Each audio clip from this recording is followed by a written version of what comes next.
There's some fairy tales with some questionable morality, particularly religious ones, and I'm telling you two Greek ones today called The Greater Sinner. There's a wicked man who's killed 39 men. No reason or details given. But he feels really bad, so he goes to a priest and he confesses and says, can I get forgiven? And the priest is like, you're gonna have to pray like every day a lot, and also take this scorched dead twig and plant it in the ground. Once the twig brings forth leaves, your sins have been pardoned. So the man does this and he waters the dead twig every day and prays for pardon. He also plants a whole garden around it, and he grows pumpkins and melons that are incredibly sweet, and people stop by and he gives them free pumpkins and melons and have them rest beside his stream. But one day this man comes by and our dude calls out to him, "Hey, come and rest, have a melon." Man doesn't look at him or answer him, and that makes our dude so mad he ran after him and killed him. He's immediately sorry, beats his breast, and cries, "Oh, what a wicked thing I've done."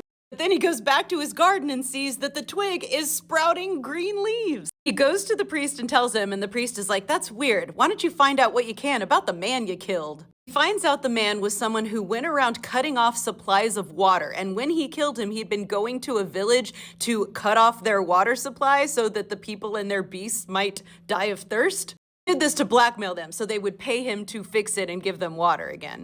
Our dude tells this to the priest, and the priest says, "In killing this man who cut off people's water supply, not only did you commit no sin, but all your sins have now been pardoned because you delivered the men of the village from this wickedness." So it cancels out those 39 guys, and this was a good thing that God wanted you to do. To murder him for not letting people have water. I mean, honestly, as someone who believes that water is a human right, I can get with that. There's another version of the story that starts exactly the same. He plants the stick, the dude who's walking by doesn't talk to him, so he kills him. The stick produces leaves, he goes to the priest. In this one, the priest tells him the man he killed was on his way to break up a betrothal by lying and slandering the woman who's involved, and so now God's forgiven you because you killed this man who was gonna go slander a woman's name. Again, I mean, it's not something I'm not behind. It is interesting in all these stories that an additional murderer wipes out the sins of someone who has murdered a lot of people. This folktale exists all over the place. The version I told you is Greek. Their Russian versions usually have the other sinner being some kind of tyrant, tyrannical overseer, or a evil landlord, sometimes just a lawyer. In Ukraine, the sinner is usually someone who insults the dead or tries to use them for improper purposes,